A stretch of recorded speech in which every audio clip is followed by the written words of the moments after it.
You know, I was actually having an autistic meltdown right before I did the Star Wars video. Okay. And I was also on 4 tabs of I was on 4 tabs of acid to because I was having an autistic meltdown. I was just so upset. And I was like, I just need to get this energy out, and just like screamed at the camera about people should not watch the new Disney Star Wars because it's such a pet peeve of mine now, because there's so many YouTubers who talk about, the new Star Wars sucks. But Disney knows this. Disney knows that there is an entire economy talking about how the new Star Wars suck, how the new everything Disney sucks, how the new Marvel sucks, and they're banking on them, and they're just perpetuating the economy. I'm like, I just want good art. I want good art, and Disney knowingly is not producing good art because they'll know if they produce bad art, it'll be talked about more. And so I was just like, stop watching Disney Star Wars. It's all just going to be trash and sucked. And I actually haven't watched the new Disney Star Wars. I have my own theory. Episode 9. I think what happens is people love Star Wars. They fall in love with Star Wars when they're age appropriate for that Star Wars. So like me, I'm so old. When Return of the Jedi came out, I was the right age for it. So I was like, Ewoks are fucking dope, right? They take off people on those flying motorcycles in the woods. Like, this is awesome. Yeah. You watch it as an adult, and it is the dumbest teddy bear movie that's ever been made. But I was the right age for it. Well, the second set, I guess original trilogy, whatever they call it, prequels. The next 3 prequels. Oh yeah, prequels. Thank you. You know, a lot of guys in like the rest of you other 3, like your age group, kind of maybe nailed the prequels or were somewhat close to it when you saw that. I watched that 13 years old in the fucking theater with my boy. His mom was cool enough to drop us off. We had watched we've been talking about the original trilogy. We'd watched that shit, and we're like, all right, let's do this. What is it called? Wow, it's the first one Clone with little Wars? Anakin. The Phantom Menace. Phantom Menace, yeah. Yes. Oh my god! Even as a 13-year-old, the part comes. So the pod racing, as a kid, I liked. Yeah. As an adult, I think why are we doing this? There's no reason for this to be happening. As a kid, you love it. As an adult, I was so jaded. I was like, even on my first viewing, I was like, they're clearly making this for the video game revenue that comes after this movie, is what I was thinking. But that whole movie is rather upsetting when you look at it objectively. You could break it down scene by scene, but one of the things that annoys me is that they took Anakin and left his mother to be a slave on that fucking desert planet. It's like, did you pull up in a chrome fucking spaceship like gangster as fuck with the queen of a planet? You tell me nobody here's got enough credits to buy an old white lady? Come on. Want her. They don't want her. Fuck her. And they left her there. And if you don't know what happened in the second movie, she gets kidnapped and raped almost to death by like desert Wookiee people. Those someone gets raped to death in Star Wars. Anakin's mother gets raped to death. I forgot about that. And then he loses his shit. And that's when he comes back to Padme and he's like, "You don't understand. I didn't just kill the man. I killed the women and the children." And that's when she should have been like, "Obi-Wan, it's happened. Directive 37," and his head should have came off from the. Instead, she's like, I can fix him. A troubled, sexy Jedi, just what I always wanted. Do you think a big problem with it though was that Hayden Christensen is a really bad actor? Very flat. He was too flat. You needed someone who was likable. Like, you don't like him, so when he falls, you don't even care for his sake. You care for everyone else's sake. Like everyone else has had to deal with Darth Vader now, and you're sad and upset about that.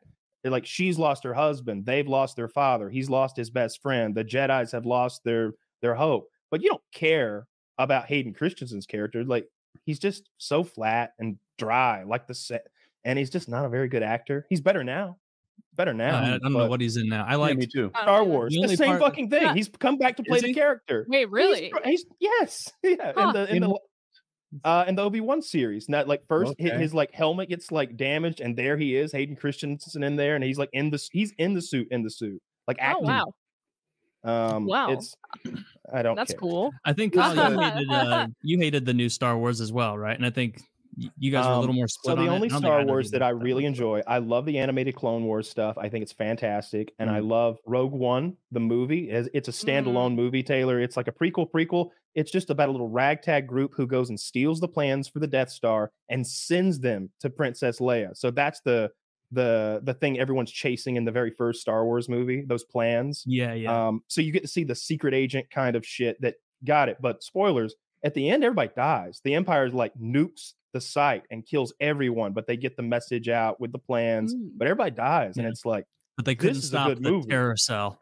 I wouldn't be surprised if today's kids grow up, get a little power when they're like 27 years old, and then they stand up for the most recent trilogy and say, "Hey, I liked it." Because that would be weird.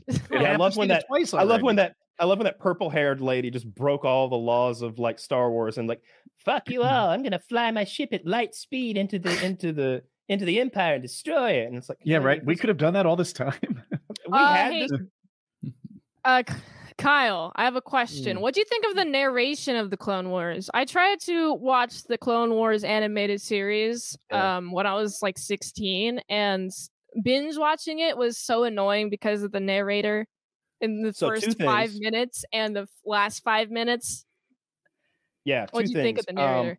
First of all, when you watch the animated one, you have to go online and find the correct order to watch them in because they're out of order even on their site. Yeah. Oh, geez. But on top of that, yeah, I find the narrator annoying. For those who don't know, it's like a 40s style kind of like the guy would come on and tell you what was going on in the Pacific. Our boys are making steady progress across the Pacific. Japs are falling back. The dirty yellow cowards they are.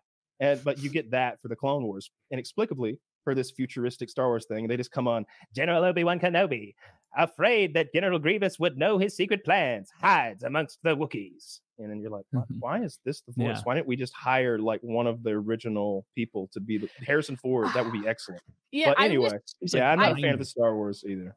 I wish they had somebody doing a Rod Serling impression for the narrator of the Clone Wars, because that would just be easier and on my ears. I'd be like, oh yes, it's like the milky voice. Smoking that cigarette while he does it. Yeah, we need more. There should be more smoking in movies and TV. And it seems like that's one of the things that bums me out about Sherlock. Down.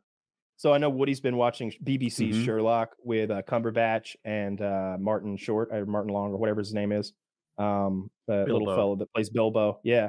One of the things that irks me is he does, original Sherlock, of course, has the Sherlock Holmes pipe. We even call it that. He's constantly smoking because the nicotine is fueling him up.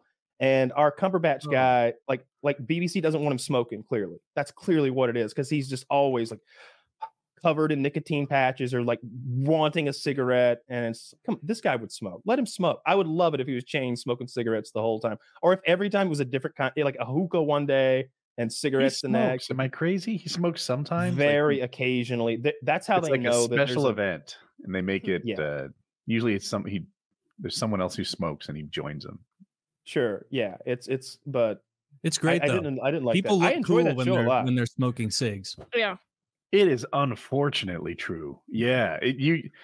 I swear, if you want like a really cheap and easy way to make someone cool in a movie, you give them a cigarette.